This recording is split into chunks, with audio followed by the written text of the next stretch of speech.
You look up here. Yeah, there's your camera right in the middle coming up from that post. Okay.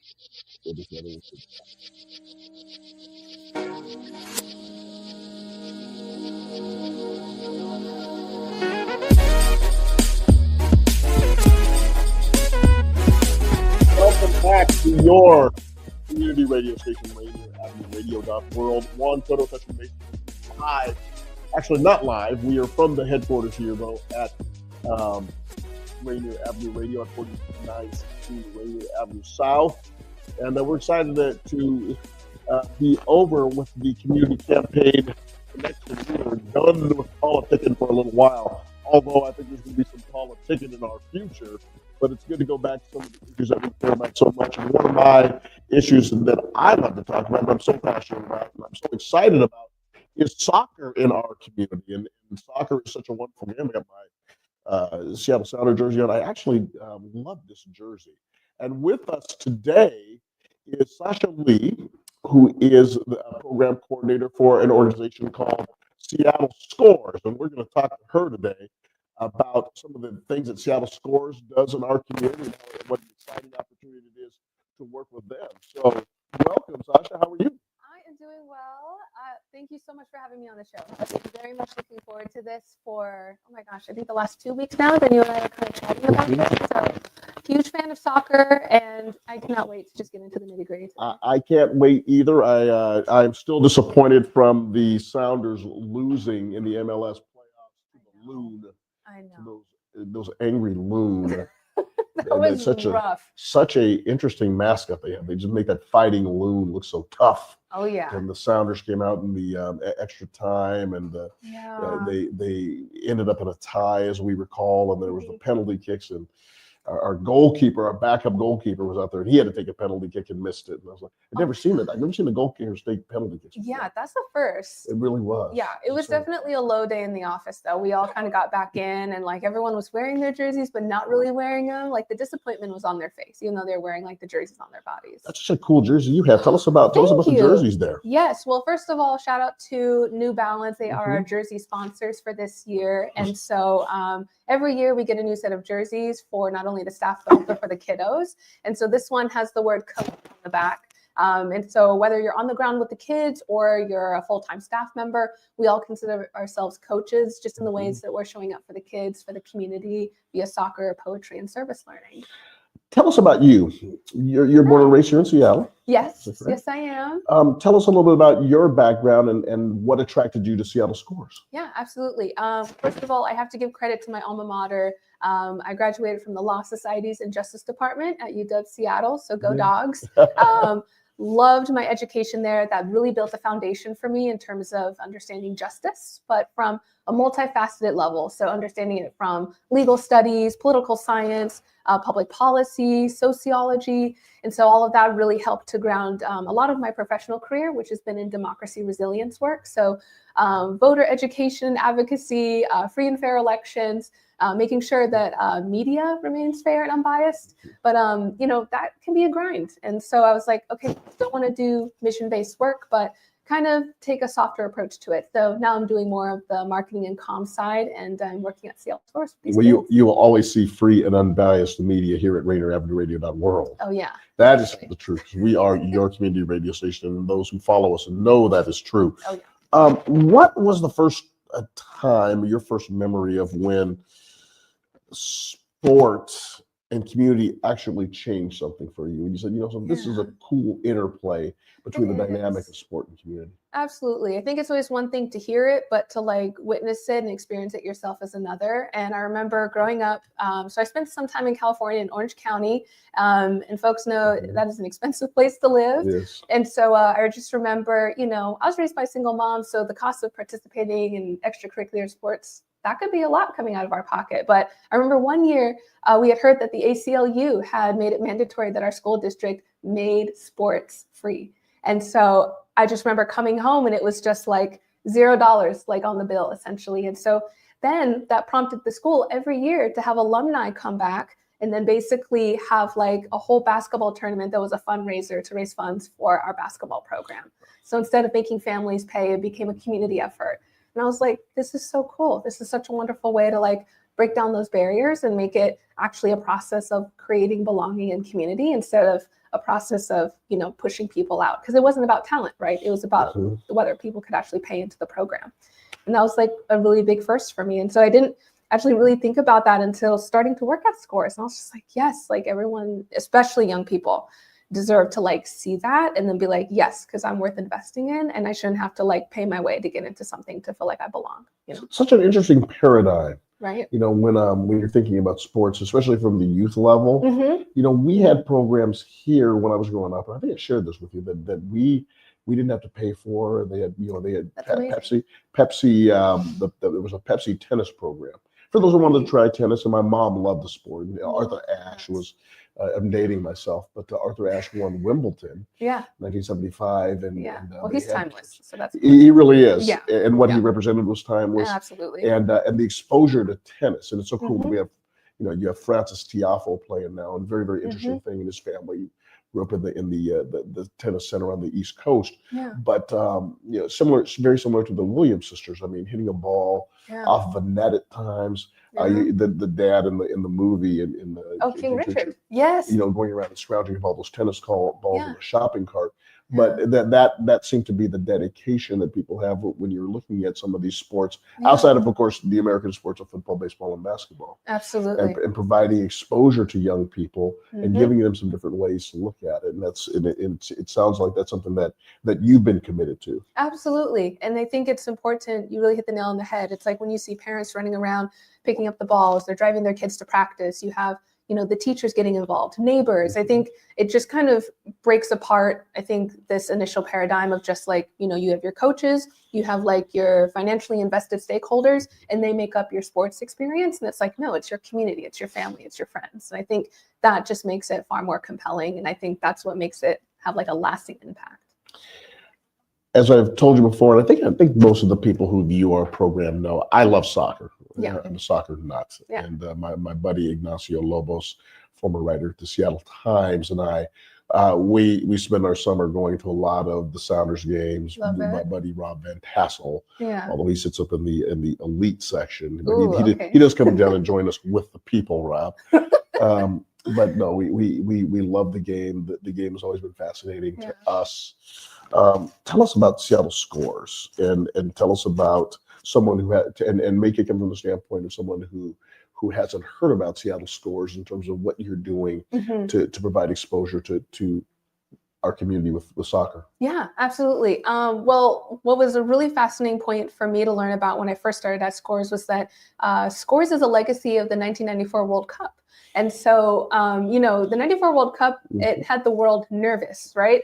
USA won the bid. They were going to host the World Cup, and the Europeans, folks in South America, folks across the African continent, they were nervous. They were like, soccer is not in the US. Like, we didn't even have like the MLS yet. They were like, we are so nervous. We're not sure how this is going to turn out. But the US ended up breaking all kinds of barriers, right? In terms of attendance, in terms of record profits that were made. And so finally, everyone was like, okay, I think the US can finally keep up. And so when those unprecedented profits were then put into the US Soccer Foundation, they were like, we're going to make this available to communities. We have to continue growing the love of soccer here, even after FIFA has gone, even after, the last whistle has been blown, so to speak. And so the fact that a public school teacher was like, okay, we're going to do this. We're going to start this kind of programming right here. And that started in DC in 1994.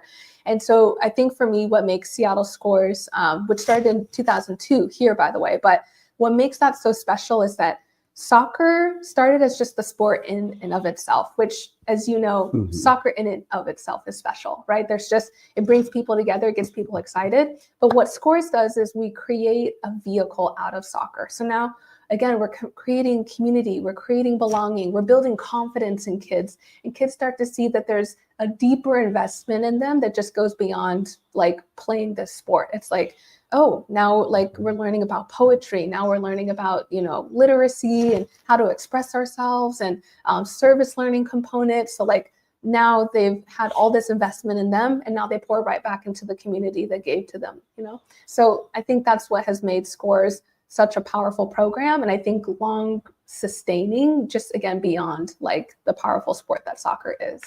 Soccer and poetry is such an interesting Right. connect. Like Yeah, connection. we're trying to pull it together, right? That's Yeah. to pull those two. Tell us what makes soccer and poetry a couplet, and tell me and why did they Yeah. choose to pull those two things together? Well, it really did start with our founder, but I want to take it down to like a more molecular level, and that when you're moving your body, there's a really powerful connection between, physical fitness and your brain, right? Your brain's opening up, you're moving your body, and, you want to communicate and connect with people on the field. And, you're trying to you have a common goal. You want to get the soccer into the goal, and then you want to make sure you're working with your teammates and you're listening to your coach, right? And there's this really powerful bonding experience. So that's like the physical expression. But for a lot of these kids, when they sit down, there's this whole inner world that's going on. And I think sometimes the physical sport doesn't touch on that quite enough.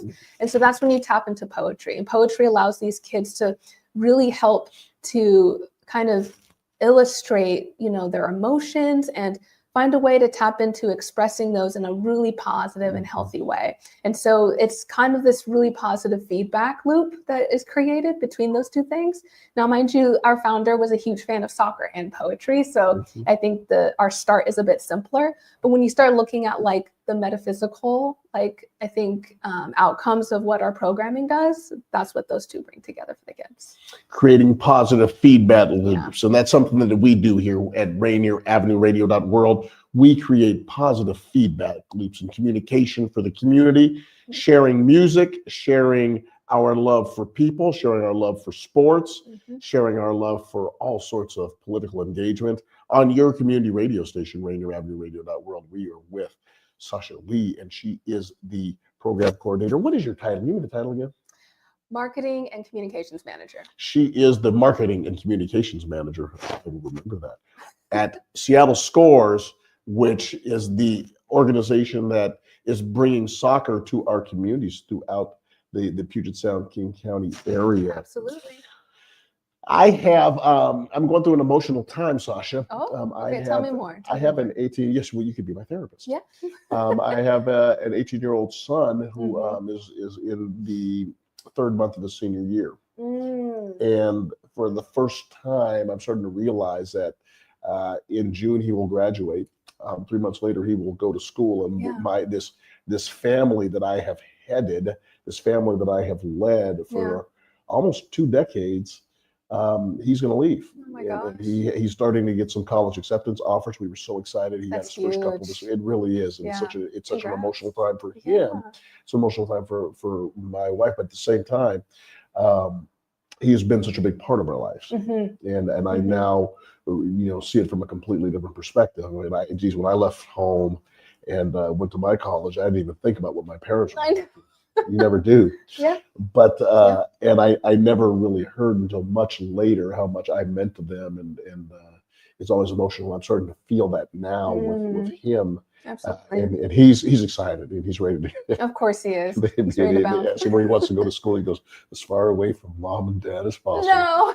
But we're really excited that he's going to have some tremendous opportunities as these acceptances are starting to come in. But my question to you is this: I've learned so much from Clemente over the last decade, in particular.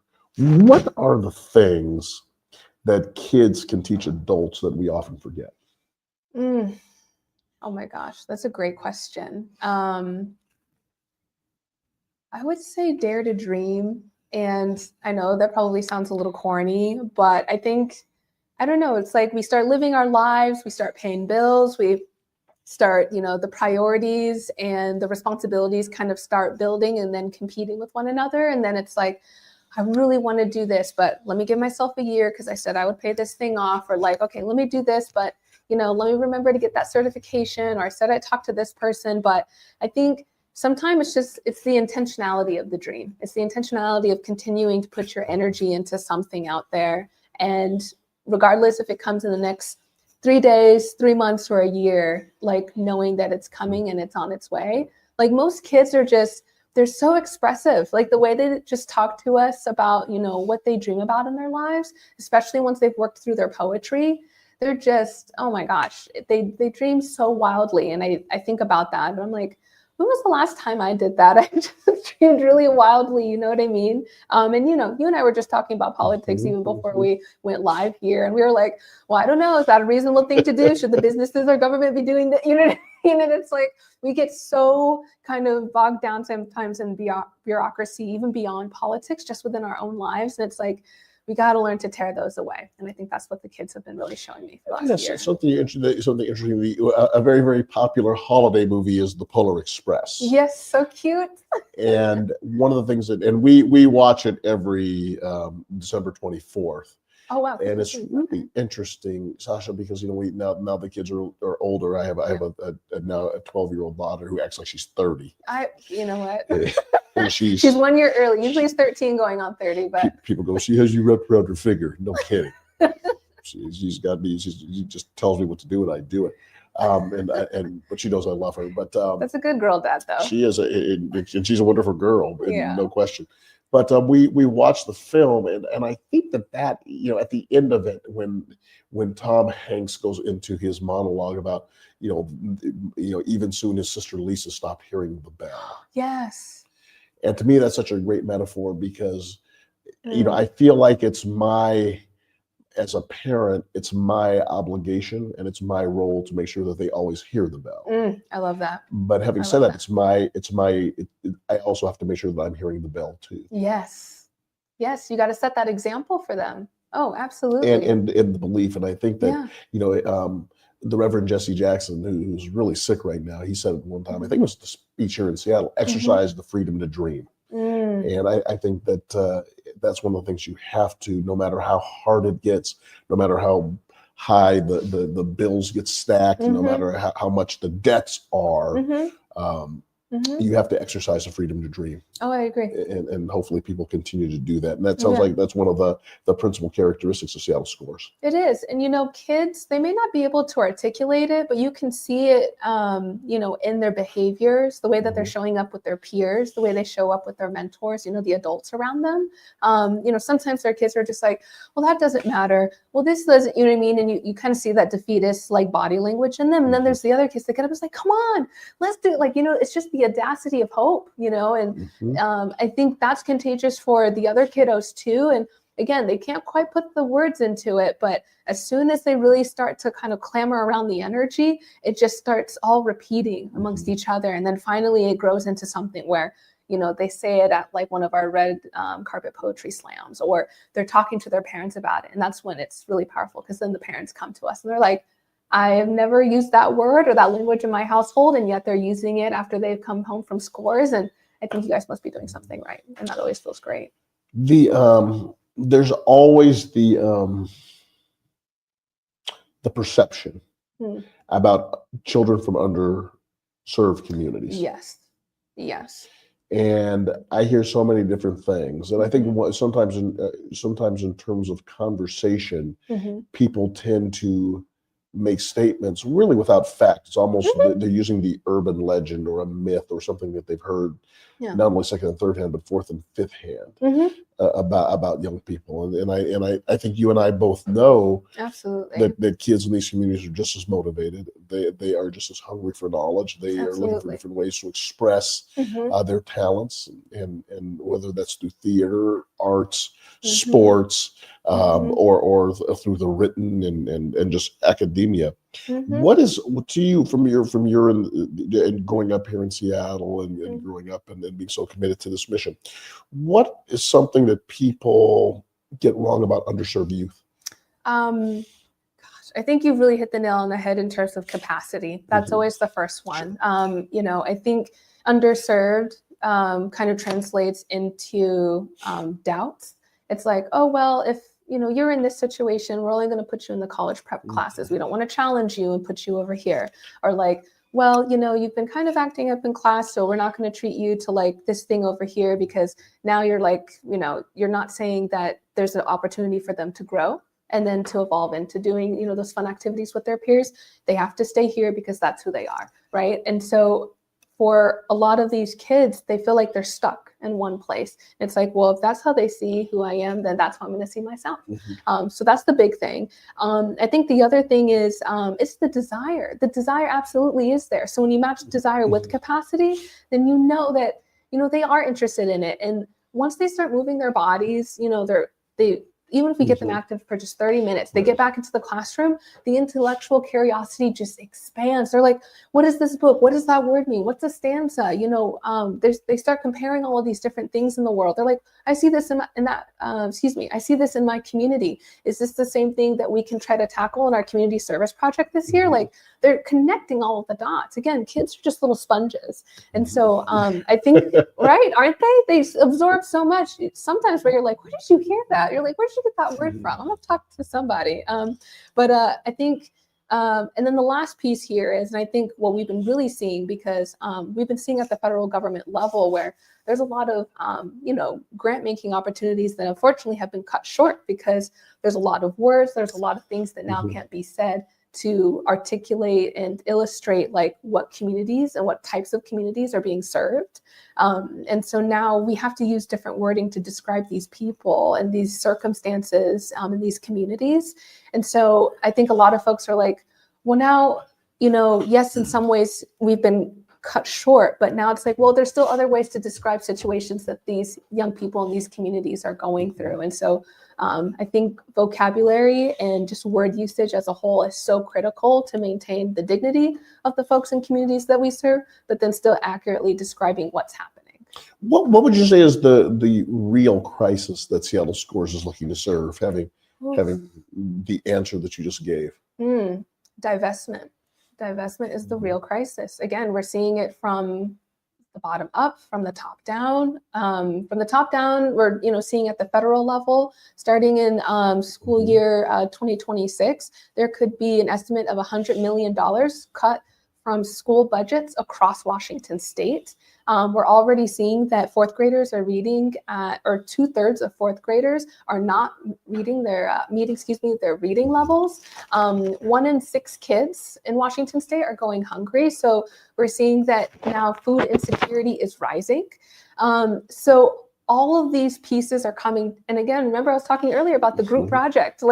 So if more people are getting involved in the group project of sustaining and building up our communities, then we can still move the needle. But if people are pulling their resources and their efforts out, now it's a smaller group of people still trying to do the same work. And again, the problem is we're still trying to maintain the same level. It's not even moving the needle up, down, or to the side.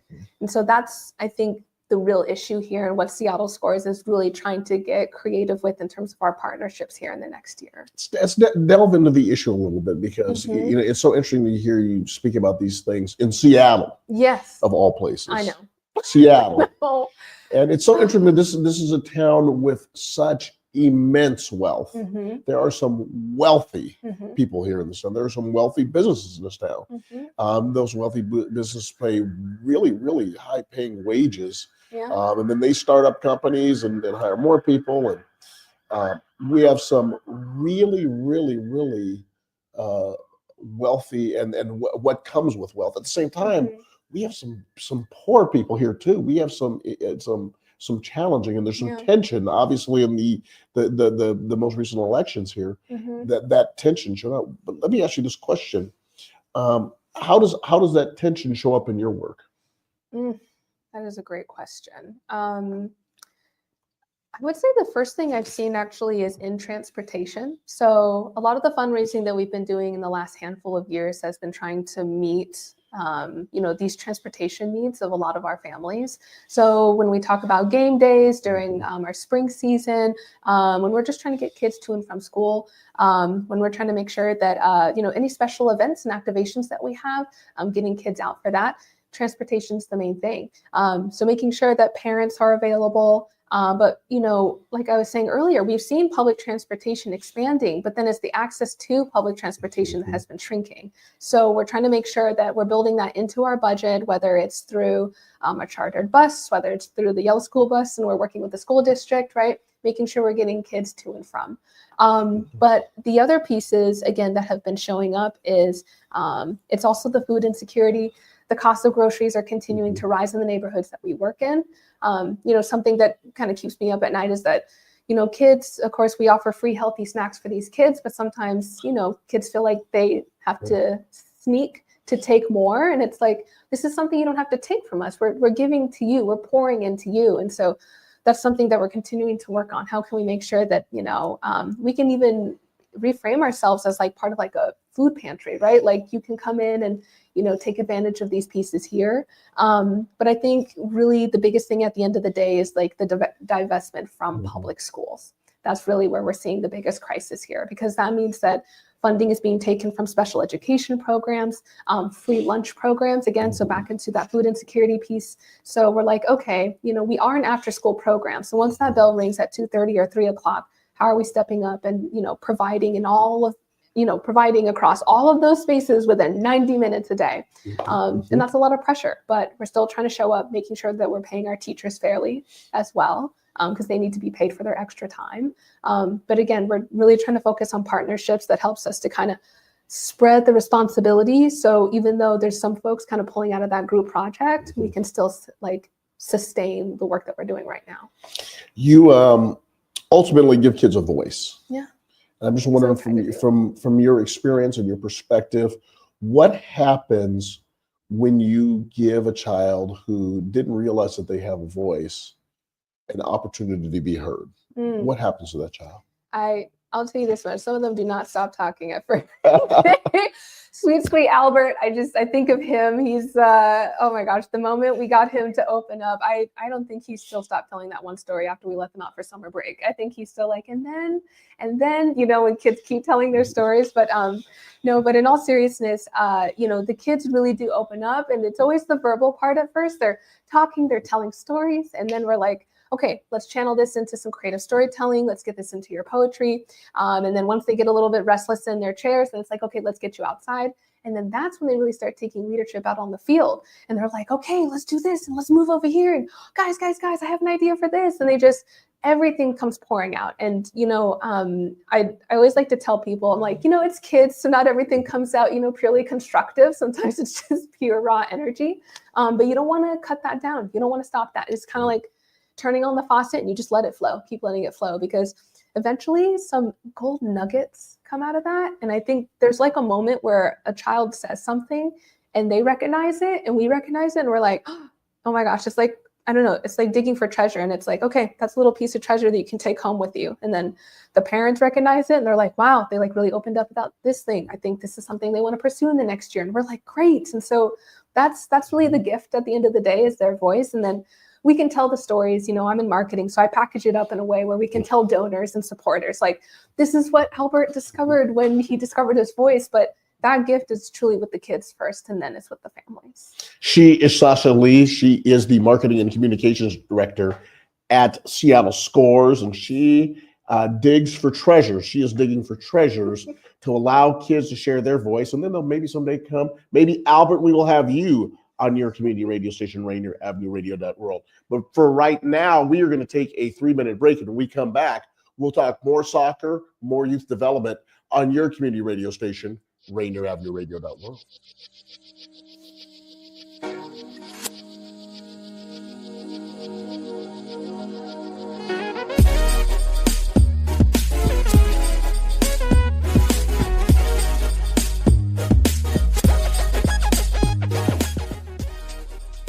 Would you like to see when your favorite Rainier Avenue Radio show comes on? Check out our show schedule, updated weekly at rainieravenueradio.world.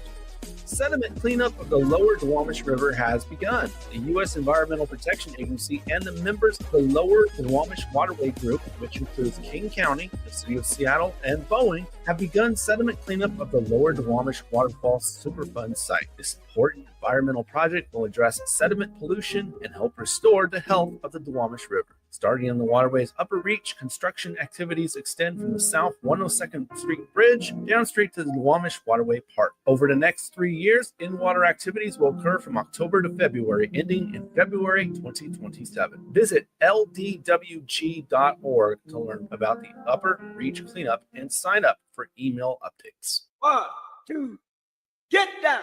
What's up, big and little homies? This is Masvita Maraire, host of Seattle Sports Weekly on Rainier Avenue Radio.world, your one-stop shop for Seattle sports. We cover preps, we cover college, we cover pro, we cover it all. Huskies, Mariners, Seahawks, Garfield, South, Roosevelt, Petro, King County. This is where you want to listen to for all the sports that's happening in Seattle. Seattle Sports Weekly on Rainier Avenue Radio.world. What do you get when culture, climate, and community collide? You get Earth Deserves More Than a Day. Rainier Avenue Radio and King County Parks stew down with a week of real talk, real people, and real solutions. This ain't your average Earth Day. Tune in and feel the energy, because the movement is now.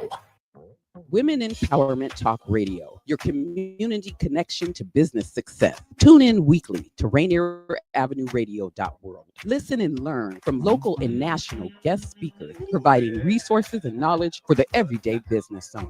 Women Empowerment Talk Radio, weekly on Rainier Avenue Radio.world. Totally bored? Mindlessly scrolling? Put down your phone and pick up a free youth transit pass. Youth 18 and younger ride for free. Go all the places. Do all the things. Escape the scroll at freeyouthtransitpass.com. Ladies and gentlemen, you ready for this? This is Rainier Avenue Radio.world, the station that cares about our community. Yeah.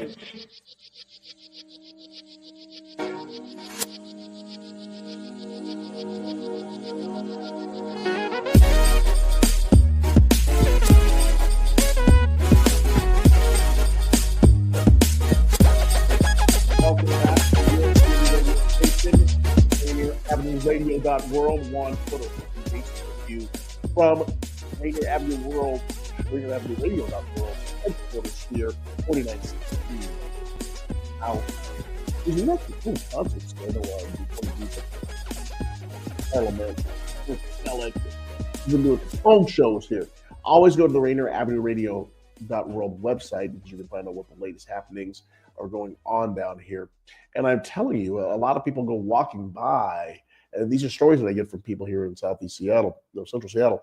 They go walking by and they didn't realize something was going on. They go back there and there's music being played and a good time being had.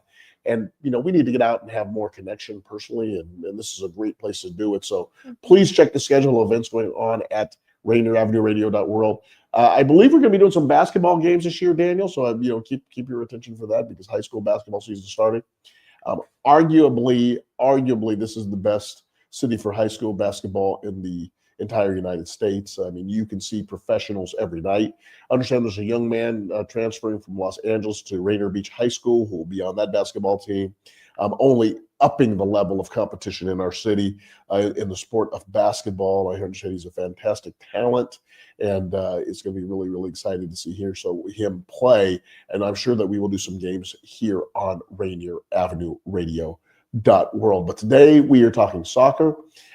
My soccer goes back, and you're probably far too young to remember. And this is when I knew the game. There was a show here in Seattle on public broadcasting called Soccer Made in Germany. And I know when people watch this, I'll remember the broadcaster, and I used to love listening to him. His name was Toby Charles, and he brought us the Bundesliga. And they'd have the game, they'd have the Bundesliga matchups on Channel 9, and they were cut up into, so they were an hour of the game rather than watching the whole 90 minutes. But he did such a great job of introducing us to soccer. But that coincided with the 1982 World Cup.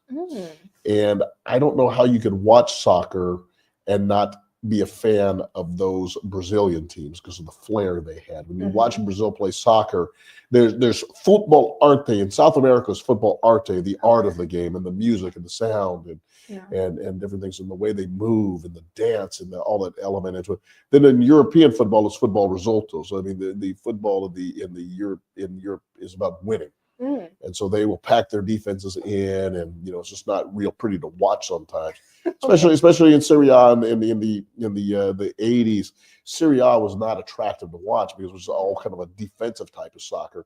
Where in West Germany you had some talented players, Karl-Heinz Rummenigge and so forth. The 1982 was such a culmination of talent, as was 1986 in Mexico. But this was the World Cup was, I believe it was in Spain. And I'll never forget Brazil, and it broke my heart. They lost to Italy. Ooh. And they kept attacking. They got to 1-0 lead, and Paulo Rossi scored a goal. Then they got to a 2-1 lead, and Paulo Rossi scored another goal. Then they kept trying to attack, and Paulo Rossi scored a hat trick to beat the Brazilians. And it made Rossi a legend in Italy. And he had gone through some gambling scandals and so forth. Someone was going to the NBA right now, and he had to sit, and he was banned for the sport for a little bit. But he came back and he led Italy to the World Cup. But having said that, the Germans defeated France in one of the great games. It was Germany had to score a goal to come back into the game. Karl-Heinz Rummenigge pulled them back against France, and they were losing in penalty kicks, and they came back. And similar to the Sounders to the Loon, but at a much higher level, they were able to win. And just watching the World Cup that year, I was hooked. I mean, I absolutely loved it. It's such a tremendous sport. And my brothers and I played, and we had an opportunity. My brother Andy was an exceptional player. I wish he would have trained a little earlier in terms of how they do that. But going back to your points about making sure that kids are exposed to it at the right time, it is such a wonderful sport. And we had an opportunity to talk with Casey Keller, and I, his passion from the sport stemming from the stops that he made in Europe. And I was just hoping you'd speak on that a little bit, just to share about the event that Seattle Scores held. And you had Casey, and you had Mr. Pop, who's over the Seattle organizing committee. Yes, he is. Tell us a little bit about that and how that went and what you thought of that whole day. Absolutely. So last week, Seattle Scores, we had our fall annual breakfast. And so every year it's just a really wonderful time to get together on a cozy fall Seattle morning and chat about soccer. And this year is uniquely special because World Cup 26 is next year. And so, we got some major legends in the room. We got Peter Fewing, who's like the godfather of Seattle soccer. He's also the biggest sweetheart in the world. Too bad he's not personable. Oh, no. No way. He is such a Peter. Dan Pop, of course, he was there. Like you said, he is one of the host directors for the city of Seattle. Kellen Rowe, oh my gosh, a legend in his own in Seattle. He's played in a number of teams across the league, but the fact that he ended his career here with Seattle, I think is really powerful. And then, of course, Casey Keller. And so Casey's, I think, perspective was really helpful because I've also spent some time in Europe, and not specifically on the sports end. It was more on the public policy, kind of like legal end. But in terms of what he talked about, in terms of like that openness the lack thereof, in terms of getting young people involved, I think the U.S. really is doing better in terms of getting youth in kind of at that ground level. I think in Europe, certainly there's a totally different feel in terms of how you're getting people involved within sports for young folks and then kind of getting them into the pro levels. But I think what the US is doing right is getting young people involved, making sure that they're finding the sport that they like. But I think what he really hit the nail on the head on was the accessibility piece, because we were talking about, kids who are in, middle class to upper middle class neighborhoods that get to play. Money is not really an issue for them. They get to, kind of figure out what they like, what they don't like. And then, that all kind of solidifies by their time in high school and going into college. Now, when you're talking about other communities across the US that don't necessarily fall into that middle class, upper middle class norm, I think that's where we're seeing that dip. That's where we're not seeing the resources hitting communities the same way. And then that's where I think the equity work really starts to begin. And that's where Scores goes. One of the things I was just thinking about as you were speaking is that for me to watch soccer and for us to watch soccer, we got those games from Germany on PBS. It was Soccer Made in Germany. It was free. It was on Channel 9, free television. That's amazing. And we could see the 1982 World Cup was on ABC, the final game, I remember. And the broadcaster was Brent Musburger. Brent Musburger was the final of the 1982 World Cup for ABC Sports. But it seems more and more like the game, and obviously television has changed so drastically since then. Mm-hmm. So now we have gotten used to this pay television culture, Mm-hmm. and Mm-hmm. what limits access, of course, is what's on free television. Mm-hmm. Although I mean, you're talking about communities that do have cable TV, but even now to get soccer on Saturday morning, it used to be we would see the Premier League. Yeah. Now you have to have Peacock. Yep. So you have to have a streaming service to get what was free. And or Apple TV. I know a lot of people have Apple TV, but then sometimes the games end up getting cut by basketball games, football games. The Apple TV, in my opinion, I see that the Apple TV has changed now. Okay. You had to have a subscription package to get the MLS on Apple TV. Now you will be able to get Apple TV, and the games you don't have to pay the $89 subscription fee anymore. Well, that's good. Which is because because you're already paying more to get the app to work, mm-hmm. but now of course you're paying $89 more to get in. Oh my goodness. And I was a friend of mine, my buddy Rob, because I wanted to go to the Sounders opener last year. Yeah. And it was raining and cold, and I didn't just so I go down there, and I don't want to sit in the rain. And I said, well, I'll just get on Apple TV. I don't want to do all that. I don't want to pay. He says, only $89 for the year. Okay. And it's nice to be in the economic situation where I can throw $89 out. Of course, as much as I spent on soccer tickets this summer, going to the Leagues Cup and the other things. I mean, $89 is nothing. Yeah. But the bottom line issue is for a lot of families it is. Mm-hmm. Yeah. And and I'm hoping that the MLS made a great decision by eliminating that just another barrier. Yeah. So families who enjoy the sport and more kids can be exposed to it, both males and females, so they can. Yes. And tell us about the participation of females, of mm-hmm. girls in Seattle Scores. Yeah, well, I mean, across the country, statistically, 1 in 3 girls, are competing in sports compared to their male counterparts, right? So that means we have more girls we have girls that are starting at approximately the same time and rate as boys, but then they're dropping out at a third of the rate than their male counterparts. So that is something that Scores is really trying to address. We're trying to make sure that girls are in the sport and they're staying in the sport. I think something that's been unique here is that we're learning about I think the cultural background of the families that we're serving. So a lot of families are a little bit more conservative, whether that's for broader cultural means, whether it's for religious means.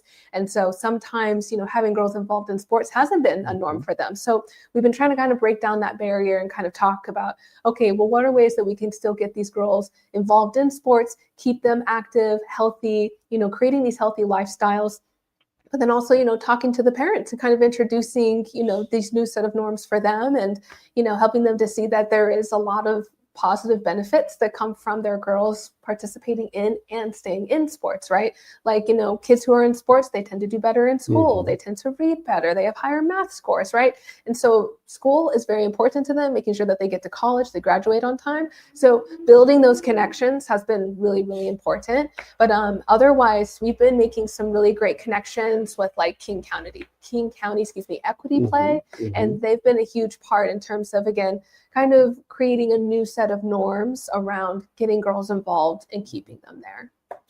Tell us about the role of parents who play such an influential role in sports nowadays. Mm-hmm. What role do the parents play in this whole equation that you're working on?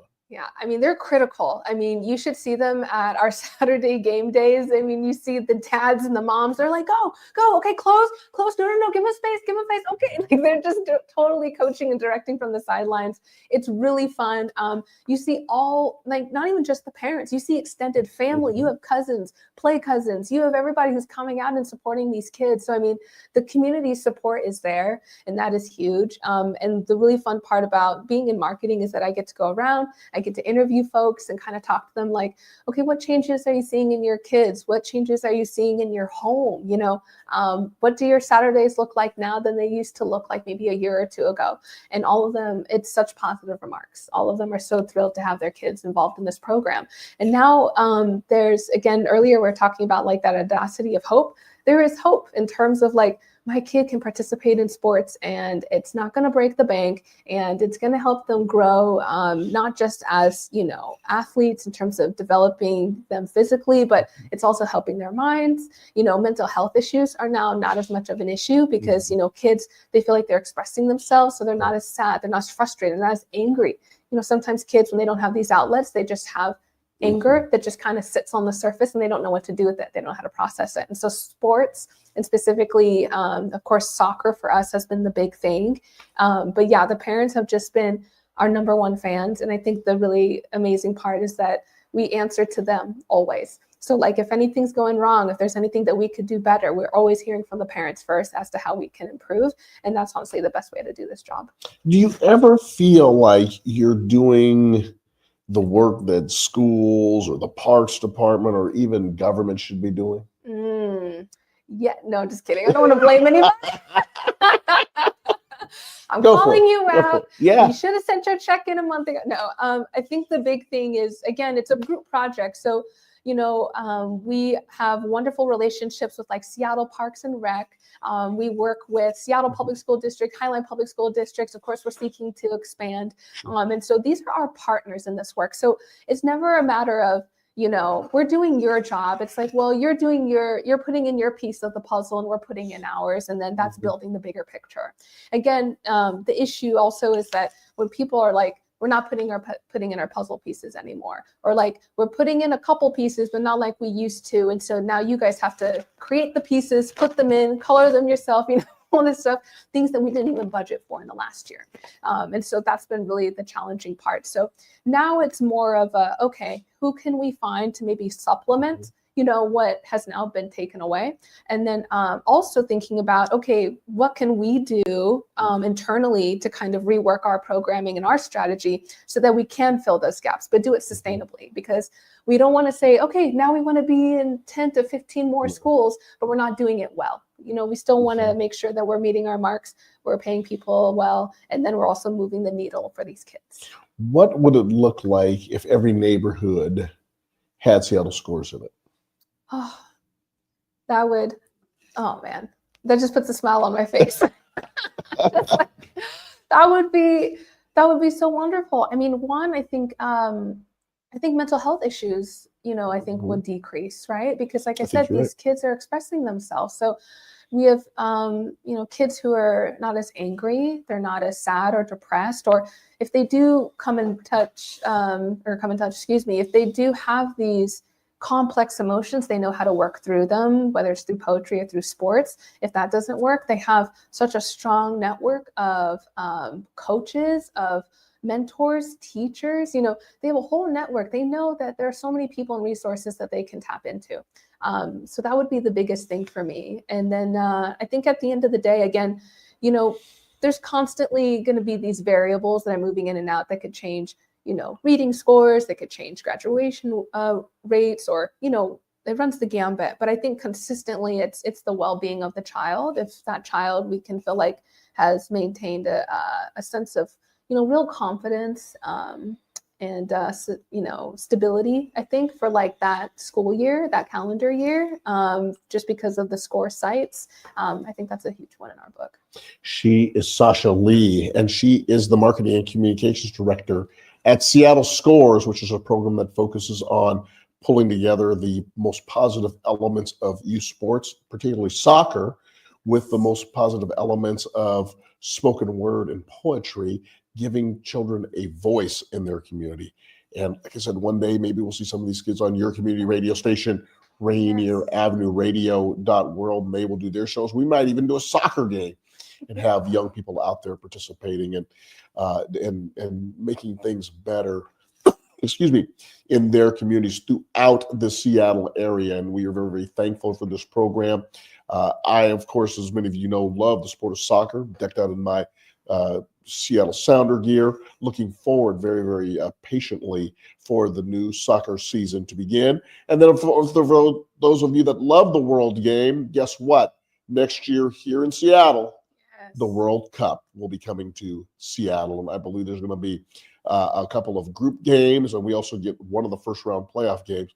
And let me tell you something, I don't believe in telling people to watch soccer. I don't sit there and say, "Oh, you've got to watch soccer." If you love the game, you love the game. If you don't, it's that's fine. Mm-hmm. There is nothing more intense than a World Cup playoff game. Oh yeah.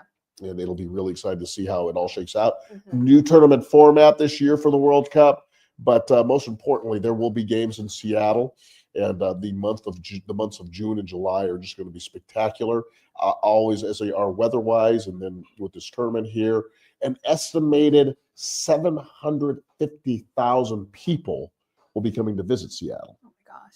So the numbers are just spectacular. And if you can imagine, I mean, we are a town of 750,000 to 800,000 now. Mm-hmm. So imagine throughout the month that many volunteers coming in, or that many visitors coming in. Mm-hmm. Of course, it's about the third of a Taylor Swift concert a couple of years ago. But need I digress? Let's talk a little bit about the future and vision and imagination of this incredible organization. If I gave you $10 million tomorrow, so I just dropped down a big lump of cash. Yes. What would you do with it? All right, strap in, because I had Let's hear this. Okay, first of all, so it takes about $15,000, by the way, to run one score site at a school for a year. So I would like to think we'd like to cover half of Washington State. So, because if you think about it, there's about 3,000 public schools across Washington State. So first we got to start with covering all of the western half of Washington. That'll be the first start. And then the second piece would be to have a Scores Academy, or we call it Scores U, but we would want to have a full kind of university type program where we are bringing in coaches from across the state, even across the West Coast. And we're bringing folks in, and we're really getting them excited about coaching soccer, but also teaching poetry, and then curating service learning projects and opportunities for the kids, and then sending them off, across to all of our different score sites. And then the third thing is that we would actually love to create a poets in residency program. Ooh. So this would be a really great opportunity for our alumni who, really poured themselves into the poetry aspect of our programming to come back. And so they get to teach kids poetry. They get to write their own original pieces. And so a lot of these folks, I know they use that for their MFA programs, or if they want to become a professional in any other context, they can use that for their portfolio. But it would be a really great way to create a book of written works that we can then set up in a Scores bookstore, and we can sell these pieces to folks and share stories. We try to keep the kids' stories private because that's something that they're really working through personally. But I think having a poets in residency program could be super powerful. And then the last thing would be scholarships. We have to create an endowment. We have to make sure that these kids, whether it's through soccer, poetry, or service learning, if they want to go to college and they need books, we can give them a $1,500 or $5,000 scholarship for books and materials. If these kids, they want to travel across the country and they want to try out for a soccer team, but they just need a little bit of extra help there, we can give them $10,000 there. So really kind of creating this longevity in our programming. So it's not just, okay, you're with us for, 2nd through 5th grade and then you're done. It's no, you can still tap into our community, into our resources, and into our tools. So I would say those are the grand ideas for 10 mil. If you could have a national celebrity work with you, who would that be? Just a national celebrity. Just a national celebrity? Yeah, you pick a national celebrity. Who it's my choice. Yeah, you get to pick a national celebrity. Who would you pick to work with? It'd have to be Miss Michelle Obama. She's so, I adore her in a multitude of ways. She's incredibly classy. She's just fiercely intelligent. But I think one of the really powerful programs that she had initiated and ran when she was First Lady in the White House, it had to do with food insecurity, and it had to do with getting kids out and being active for at least 60 minutes a day. And so she paired those two things together, I think, so well that I think helped kind of rewire things, I think, for the communities across the board. It wasn't even just communities that Seattle Scores particularly serves, but I think for us, it was really yes, it is important that, you need healthy food to fuel you. And then that fuel helps you, perform at the top level in whatever sport that you're participating in and staying in sports. Or even if not staying in sports, you're staying within a physical activity. So creating a healthy lifestyle. So I think having someone like Miss Michelle Obama, come in and kind of reiterate those points could just be like really powerful for Seattle programming. If you could have a Washington State celebrity. Okay, you have to specify. Yeah. Yes, it's just someone who's known throughout Washington State. Throughout Washington State? Oh my gosh. I'd have to really think about that one. How about, let me ask you this question. Okay. If you just have somebody within the city of Seattle. Okay. Who would it be? I would probably say maybe the founder of Rough and Tumble. Who was that? Oh my gosh. Maybe Daniel can tell us. Rough and Tumble? Rough and Tumble. She actually, I got a chance to meet her very briefly at oh my gosh, there was a symposium for the World Cup, and they were bringing folks together, and she's sitting on one of the committees for oh my gosh, she's sitting on one of like the diversity committees for the World Cup. Adenke Oguz Leslie? Is that how you pronounce her name? No. Oh. Founder of the founding children's clothing brand Rough and Tumble. Rough and Tumble. Is that her?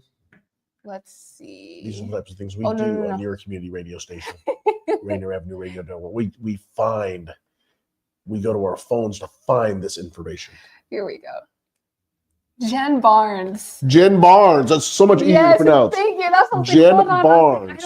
Yeah, Jen Barnes.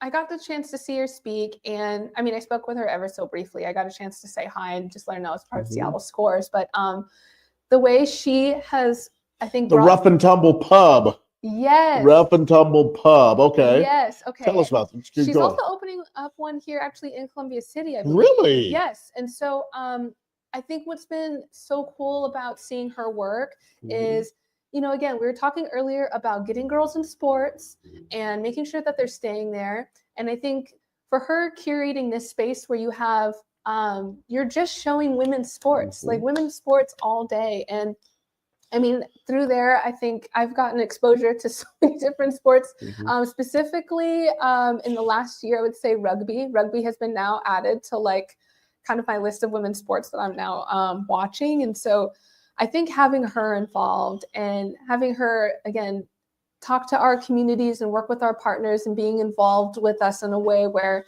again, we're just really doubling down on the fact that we need to make sure that we're having girls see themselves in sports. We have more female coaches in sports, so they see leadership and mentors that are, encouraging them and keeping them in. So yeah, I think she would just be a really great part of the community. What's a story that still keeps you up at night in a good or a bad way?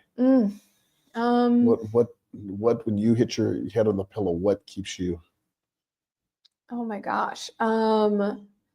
Okay, I remember I was visiting one of our schools, and this is actually one of our schools where it's all girls. It's an all girls.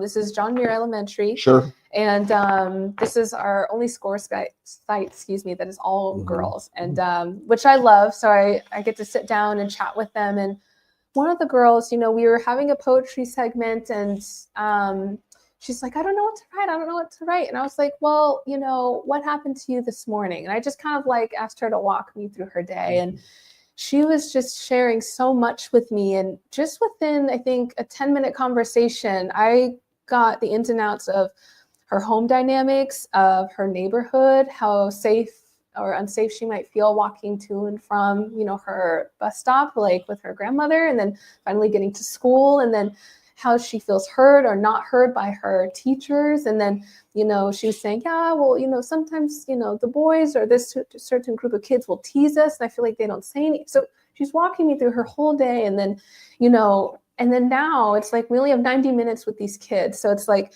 now we're asking them within like a 30-minute portion of that to write that all down into a poem. And so it's like, whew, like you have to like debrief. You can't just, turn that into something poetic and flowery and then present it and be like, look, it's art. It's like, art is the messy process of, is the messy process of actually working through those really complicated emotions. And so I think about that. I think about how those kids just, they're so young. And when you are that young and you don't have the tools to work through that, so it sits in you. And I think that's what really keeps me up. And so that's why whenever I talk to people about getting involved with scores, I'm like, well, what do you have to give? And so I talk to people about time, talent, or treasure. And so if your time is something that you can provide, then like volunteer with these kids, be a listening ear, help them work through those things, because that can do so much good, What is something that surprised you about you? We are over. Okay, well, that was a great ending to the program. So thank you so much for the awesome answer, and thank you so much for being with us today. We've learned more about Seattle Scores. And tell people where they need to go if they want to find out more about Seattle Scores. Yes, go to seattlescores.org, and there are multiple ways to get plugged in with us. Again, time, talent, or treasure. So donate, volunteer with us. Please get involved. Sasha Lee, the Marketing Communications Director at Seattle Scores, on your community radio station, Rainier Avenue Radio.world on Juan on Rainier.